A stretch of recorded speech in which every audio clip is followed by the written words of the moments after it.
Kita ulang kembali sejumlah berita pilihan dari Bali.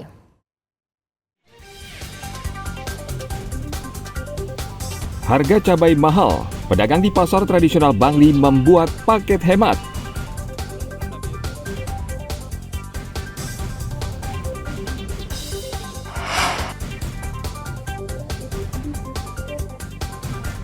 Polisi menggagalkan penyeludupan belasan ekor penyu di Jemberana.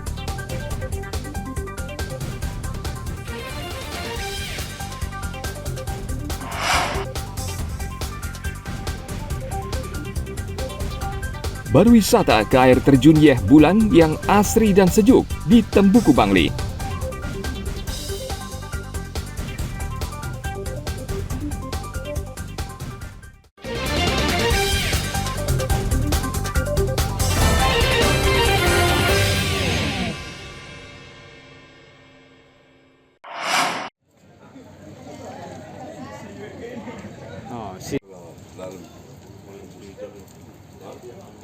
Populasi penyu hijau semakin berkurang karena banyak yang memanfaatkan cangkang, telur, hingga dagingnya.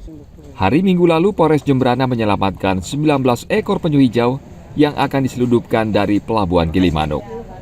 Polisi juga menangkap satu orang tersangka yang berencana akan membawa penyu ke kota Denpasar.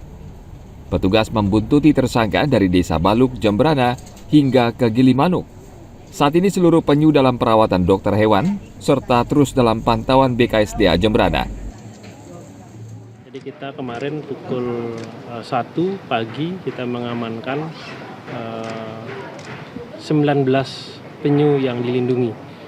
Kemudian kita amankan di Polres Jemberana, kita dapat di wilayah dari Gilimanuk sampai menuju ke wilayah negara, kita amankan di jalan, dia sedang mengangkut dengan menggunakan pickup.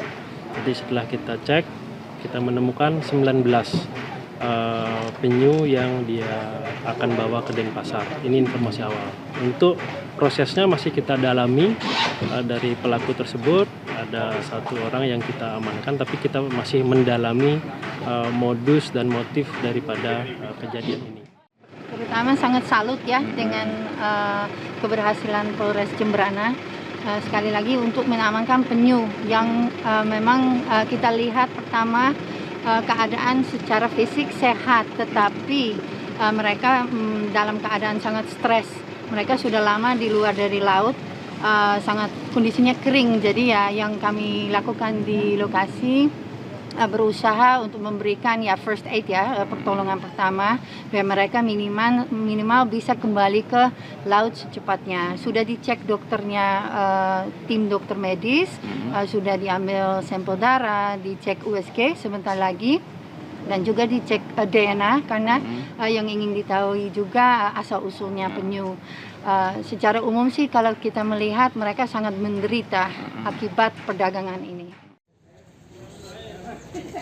Penyu hijau ini biasanya hidup di Samudra Atlantik dan Pasifik. Hewan jenis ini biasanya diburu untuk diambil cangkangnya untuk hiasan, serta telur untuk sumber protein dan obat. Tidak heran populasi penyu ini terus menurun sehingga masuk dalam golongan hewan yang dilindungi. Tim Liputan melaporkan dari Kabupaten Jemberana.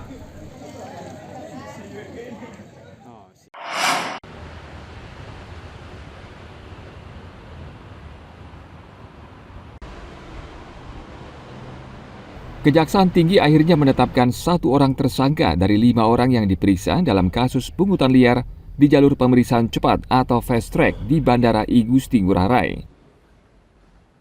Video ini memperlihatkan detik-detik penangkapan kelima petugas imigrasi yang bertugas di Bandara Internasional I Gusti Ngurah Rai pada 14 November 2023 malam. Kelima oknum petugas tersebut langsung menjalani pemeriksaan di Kejaksaan Tinggi Bali, dan satu orang yakni Haryo Seto yang menjabat sebagai Kepala Seksi Pemeriksaan 1 ditetapkan sebagai tersangka. Sedangkan 4 orang lainnya ditetapkan sebagai saksi. Haryo dituduh telah menyalahgunakan fasilitas fast track. Kita belum ada menyatakan bahwa satu hari itu ada 4 grup. Kita nyatakan itu adalah yang bertugas di situ ada 4 grup, ada 4 kasih.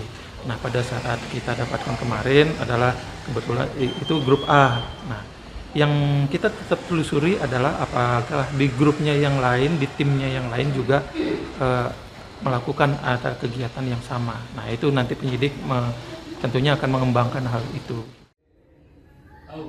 Kejaksaan Tinggi Bali masih akan mengembangkan kasus yang merusak citra pariwisata Bali karena masih ada 3 grup lain yang bertugas melayani fast track keimigrasian di Bandara Ngurah Rai.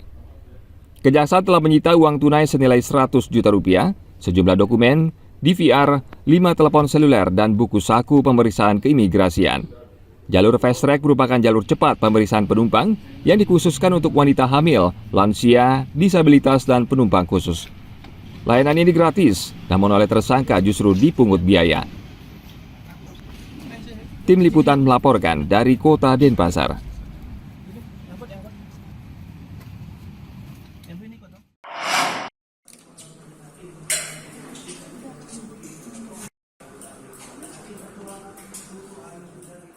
Majelis Hakim Tipikor menolak eksepsi terdakwa Rektor Universitas Udayana nonaktif, Inyoman Gede Antara, dalam kasus korupsi dana sumbangan pengembangan institusi Universitas Udayana. Sebelumnya terdakwa meminta hakim tidak melanjutkan persidangan karena dakwaan jaksa tidak tepat karena tidak ada kerugian negara.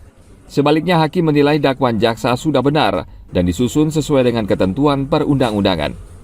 Dengan putusan, maka perkara dugaan korupsi dana sumbangan pengembangan institusi Universitas Udayana tetap berlanjut dengan agenda pemeriksaan saksi yang akan diajukan penuntut umum.